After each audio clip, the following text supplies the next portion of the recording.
The 1900s came with a wave of changes to the world as it was known. While steam power was a proven technology for moving vast amounts of people and cargo in trains, a new technology had arrived in the form of the internal combustion engine. This allowed for a practical personal car, which became more and more accessible as manufacturing techniques improved and the assembly line was born. The engines ran on a fuel derived from petroleum, a resource which was often found when people drilled for water, and though it was useful, it was not always appreciated, especially when ranchers really needed water for their cattle. Prior to the 1900s, Texas's economy was largely based on cattle ranching and cotton farming. When demand for oil skyrocketed, the owners of the once cheap land became overnight millionaires, and a swarm of hopeful newcomers flooded the new boomtowns seeking riches. The influx of people brought along others looking to swindle the overly enthusiastic masses. One such man was J.D. McMahon. McMahon owned an oil rig construction firm when he noticed the need for office space in Wichita Falls, Texas. He came up with a plan to build a skyscraper and announced it to area investors. Since such a plan was foolproof in the middle of nowhere, Texas, the investors made it rain on him, and he gathered over $200,000. That is around $2.8 million in today's money. Construction started soon after this, and it wasn't long before his investors realized something was up with this project. The dimensions of the building were narrower and much shallower than they expected.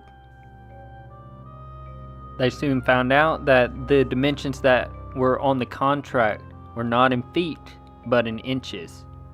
The 480-foot tall building that they expected to have would actually only be 40 feet tall. This inevitably sparked a lawsuit by the investors against McMahon. It may seem like a case that McMahon would likely lose, but he was able to prove that the investors signed off on the plans that he built.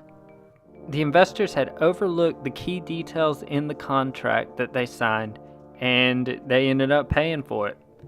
For years, the Newby-McMahon building stood as a local disgrace, a constant reminder of being swindled and the oversight of the investors.